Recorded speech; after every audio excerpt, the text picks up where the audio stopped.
हरे कृष्णा।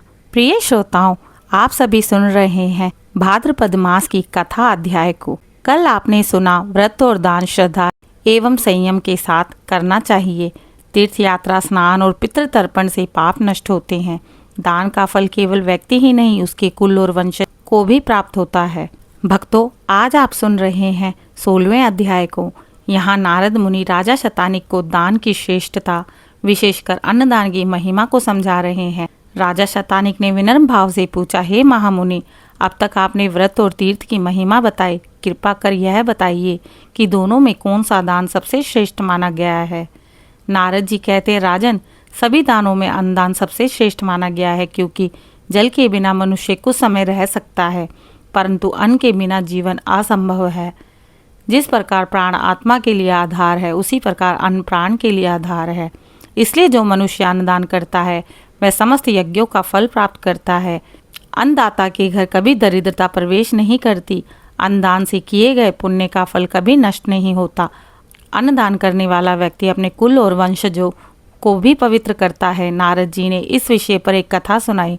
एक राजा प्रतिदिन ब्राह्मणों और निर्धनों को अन्नदान करता था। एक बार अकाल पड़ा और उसके पास भी अन्न कम रह गया, परंतु उसने वही अन्न भी भूखों को बांट दिया। परिणाम स्वरूप देवता उनसे प्रसन्न हुए और उनके राज्य को समृद्ध और शांति से भर दिया।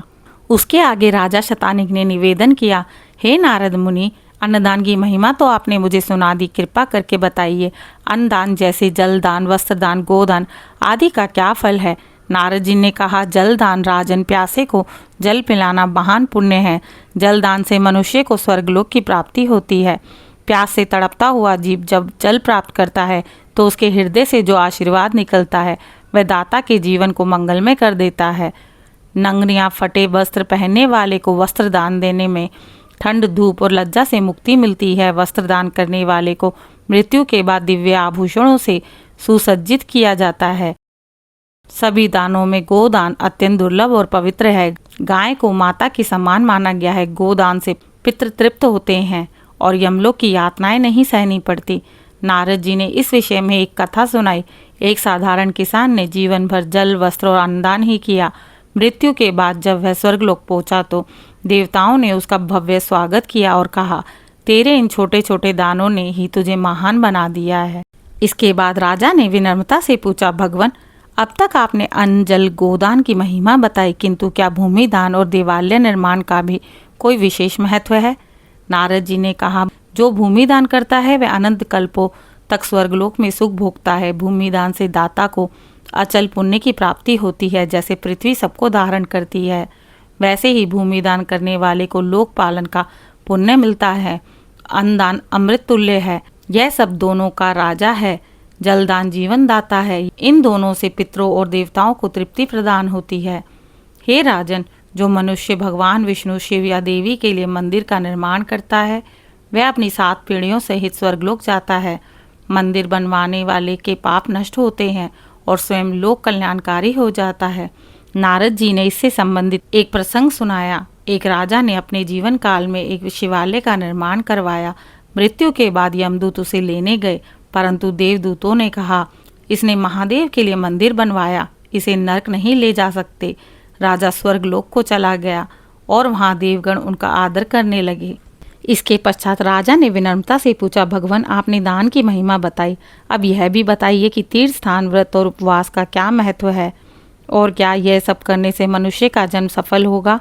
नारद जी कहते हैं, राजन, जो मनुष्य गंगा, यमुना, सरस्वती, गोदावरी, नर्मदा आदि पवित्र नदियों में स्नान करता है वह जन्म जन्मांतर के लिए पापों से मुक्त होता है और दिव्य शरीर प्राप्त करता है। जो मनुष्य एकादशी, प्रदोष, चतुर्थी या अन्य व्रत करता है वह अपने इंद्रियों को संयमित करता है। व्रत से मन शुद्ध होता है और शुद्ध मन में ही भगवान का वास होता है।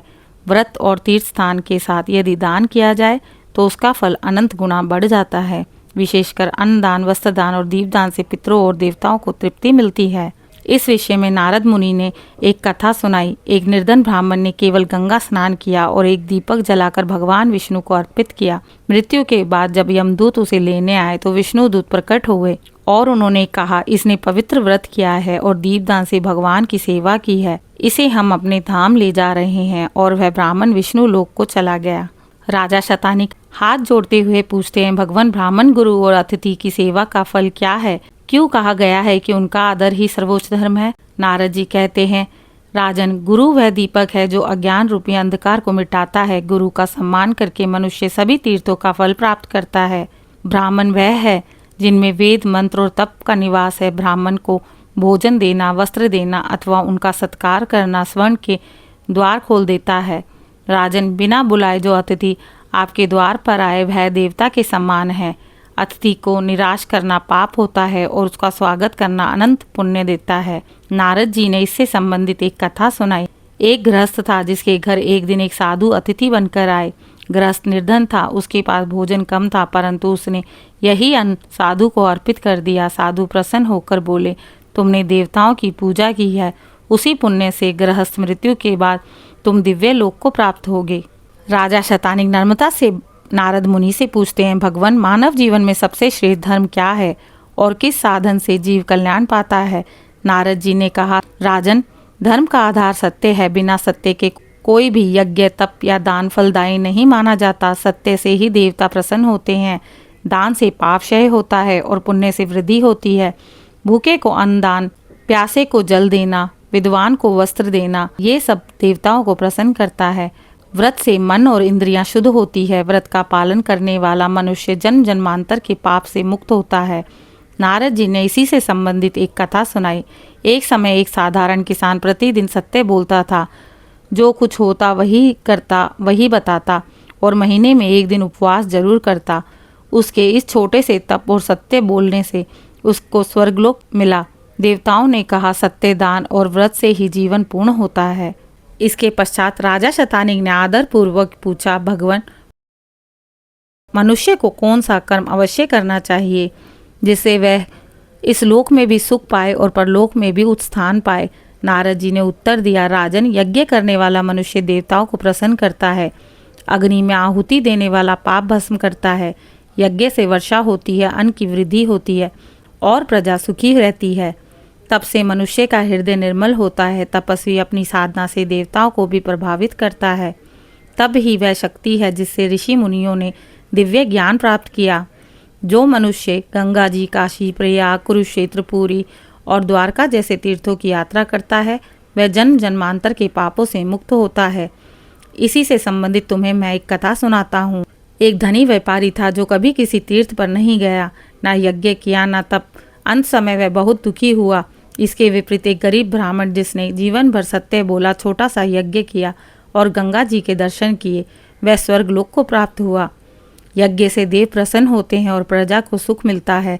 तब से मनुष्य आत्मशुद्धि प्राप्त करता है। तीर्थ यात्रा से जन्म जन्मांतर के पाप नष्ट होते हैं।